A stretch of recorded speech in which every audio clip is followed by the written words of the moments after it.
Wagwan class, welcome to Stunt College. I am Mickey Stunts. Lesson 1, let's get to it.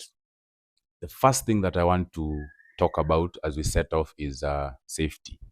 In my department, we say safety first. Reason being, we are in the business of making things look dangerous. We're in the business of making things look painful. So realistically, we have to look at safety because at the end of the day, we are acting. We don't go into it to injure people. Actors sometimes struggle with de-rolling. With stunts, it's more physical. So the de-rolling is more physical. I'm sure you understand what I'm saying. Now, when we watch a film, most of us end up watching the final cut. So unless you go research, you dig deep and look for things like the BTS, you don't really get to see the safety protocols that are observed while you are doing these crazy Hollywood level stunts. We'll be getting into that. I want us to be a full-rounded stunt person, whole-rounded stunt person. Pick your words, right? We will understand a few things in regards to camera work because of angles. Everything we do as far as stunts is concerned is for camera. So angles come in. We will also get to see how stunts department and art work. Why? When it comes to weapon, the prop master is there. When it comes to breakable props on set, that's art, right? And then there's also makeup department, right? There's also sound. So we will start with basic skill for stunts, but out for your own interest, because amongst us, me included, there's someone who's trying to go into content creation. That means you need to learn a few things about camera angles. That means you need to learn a few things about how makeup works, how art works, and whatnot. So yeah, it's gonna be fun. All right. So the first thing that we will start learning is falling. Falling is a very fundamental movement in stunt work. If you think about it, even in comedy, when they work with stunts, look at something like Home Alone. There was a lot of falling down the stairs, nakanyaga marbles. You slide up and fall on your back. It's something that we take for granted. We don't really focus on it. But if you're careful and keen to see how much times people fall on set, let me give you another example. I'm talking to my theater crew right now. If I coordinate a fight sequence in theater, the punches are not making contact. The kicks are not making contact. But every time you fall, you have to fall for real. You have to be able to sell that fall safely and make the audience feel like you actually had a bad fall. So I think tunaelewana, right?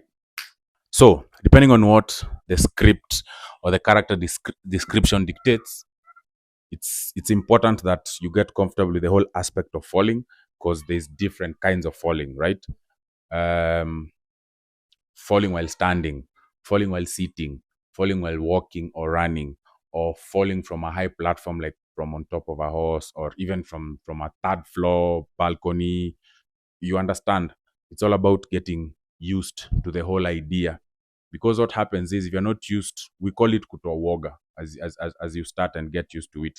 And that is why we use crash mats. Sometimes this, especially when you're working with a beginner, this is there just for mental safety, just so that the beginner can feel like I am safe. Because now if you put them on hard ground, they're terrified. You put them on a dense mat like this one, they're still not so sure about it. This makes it way easier. That is why we always emphasize safety, right? So, different variations of falling. I will tackle falling from standing position, not necessarily walking or running. Let's go.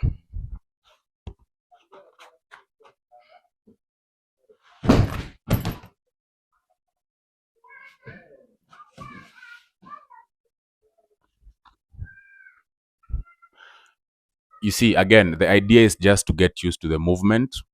I will be the first one to admit that it feels clumsy. It feels a bit off. Someone would even say it's a bit childish. Just get into it. The best way to deal with awkward situations or clumsy situations is make fun out of it. If you go to a gym and you're training how to fall, I know it will look weird. Let's just get into it. It's not something that we're used to in Kenya, but pole pole guys are getting used to it. So let's break down how you do a fall safely, right? I will use a crash mat, because if coach is using a crash mat, when in any, right? Safety first. So I could fall like a log.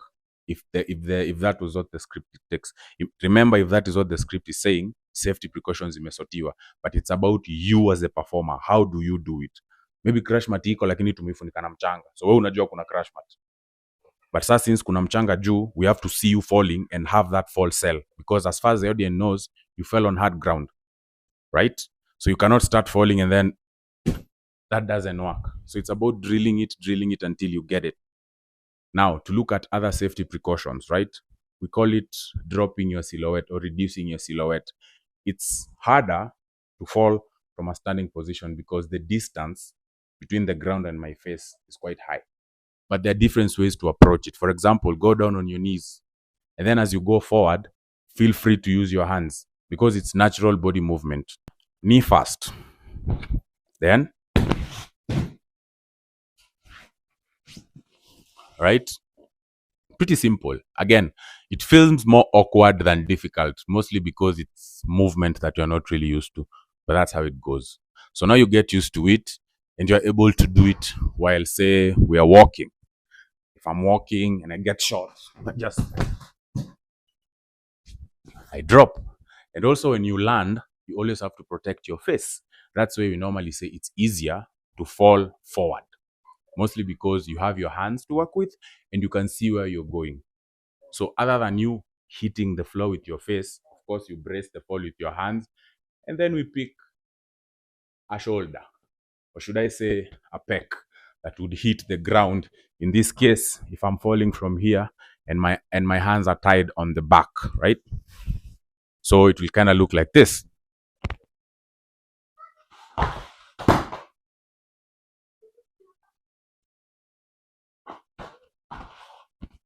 You see, I go down, I angle, shoulder, and then I hit the floor. It takes time to train. Use this, build your confidence. You can use a mattress, you can use a cushion, whatever space you have to work with. Let's get to it. So again, falling comes with different variations. Let's begin with the one where you're just standing. Fall straight, safety first, get something that you can fall on that will have you comfortable, even if it's from a mental perspective, not really physical. Some of us have been doing different kinds of sports. Rugby players are used to tackling each other.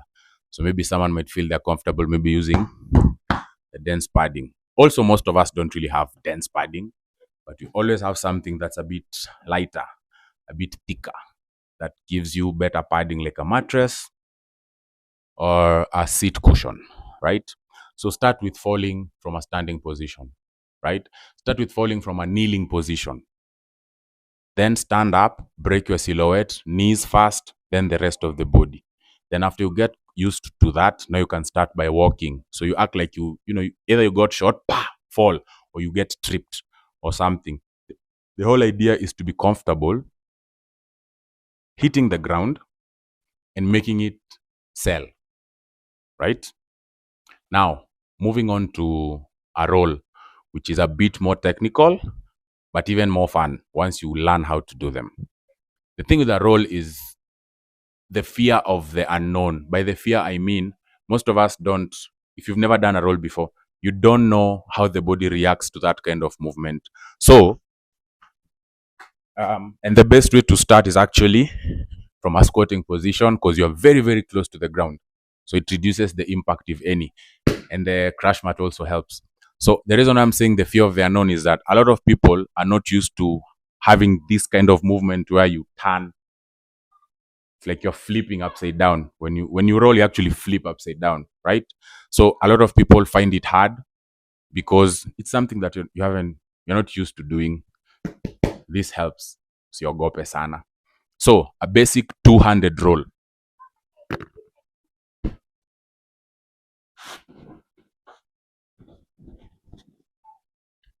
So what I do is, you will always avoid the top of your head touching the ground. Let's call it the ground, right? Because once you put your head on the ground, you subject the pressure of the weight of your body.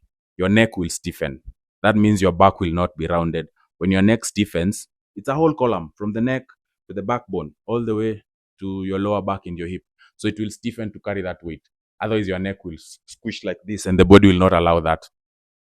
So now the idea is to tuck your head between your legs. Okay, this is what I'm talking about. Clumsy movements that you're not really used to. Kind of like this. And go slow, don't rush it.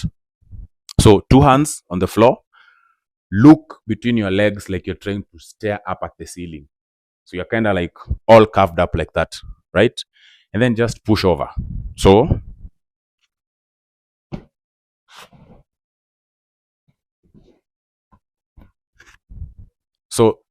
notice the first point of contact is from the back of the head. Depending on how flexible we are, it could even be the upper back, but from the back of the head. So there is no pressure subjected to the top of the head that then would make your neck to stiffen, leading to the whole back stiffening. And now people fall like this, and that hurts. So that's why you have a hard fall on your back, because you did not have a rounded back. A rounded back basically means you should round off, kind of like.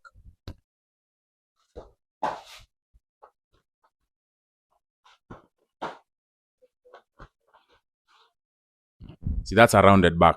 If I stiffen, it looks kind of like this.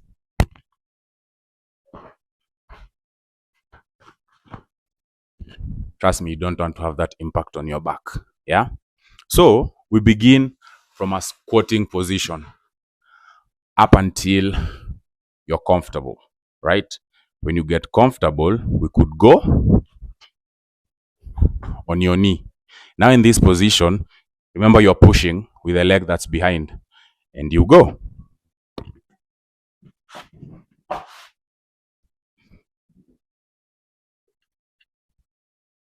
Again, it's all about you being comfortable with this range of movement. You do it on your knees, you get comfortable with that. We now crouch, bend over a little bit. Remember, now we're just increasing the distance, going up, going up, going up. So do whatever you need to do at whatever level till you're completely comfortable. So from a crouching position, same thing.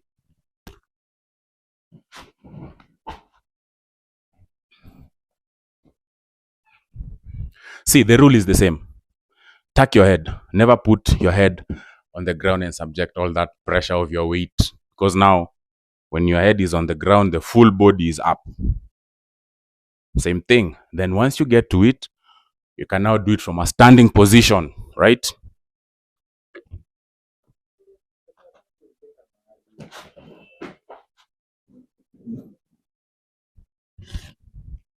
You see, it's not too hard. Plus, it's fun while you're learning how to do it.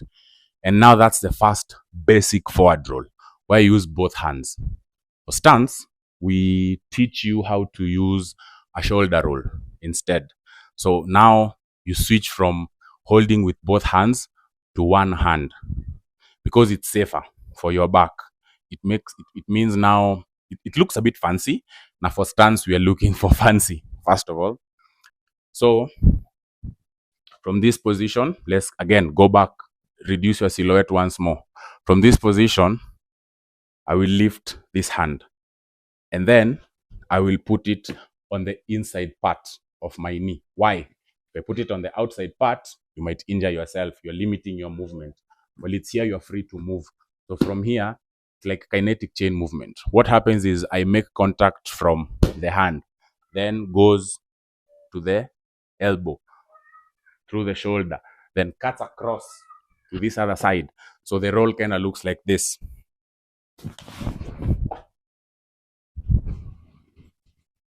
Okay? Rule is always tuck your head. Always tuck your head, no pressure on your neck. I'll do it one more time. Maybe on the other side, same thing. 1, 2.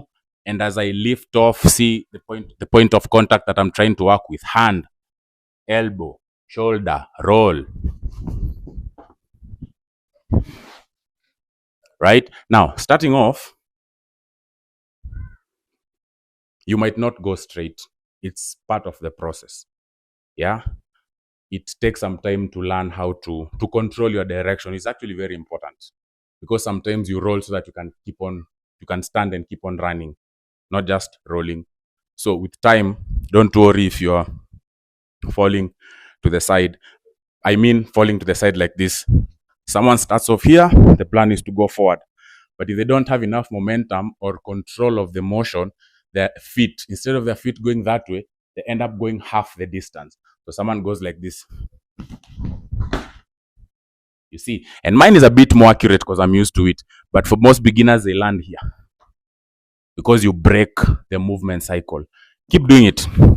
With time, you will get it right. And then now you progress to a standing position now. So the whole idea of starting as low as you can is to reduce the distance of impact. Because from here, if you're not used to it, it will hurt a bit more than if you start from here. So same thing, from a squatting position to a crouching position. And then we move on to a full standing position. And then you keep going until now you can work towards things like diving. Maybe you're running. You want to dive over a fence. You want to dive over a bonnet of a car, for example. Yeah. The landing bit is very important. So it's all about reaching out, take control, make contact with the ground, then trace it. So your leading hand is actually the one that will trace. That's why you notice the leading hand is what makes contact. Sawa sawa. So like if I had to dive, for example, yeah.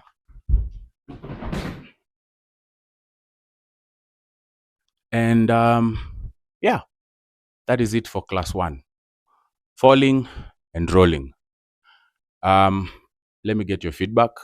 I'm sure with feedback and maybe with a specific question, I might be able to explain better for you. Let's just, things will get better as we move. The edit will get better. The explanations will get better. All I'm trying to do is making sure we keep on growing as far as skill is concerned. Even I will find it easier to work with 10 of you when you can all do a forward roll.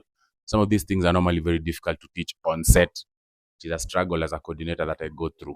All in all, let's start training. See you all soon. I'll give you some time to do some of these things. I will not be uploading every day. It doesn't really make sense. You need time to learn. And feel free to reach out for a private session if you need to. Hala, DM, let's talk.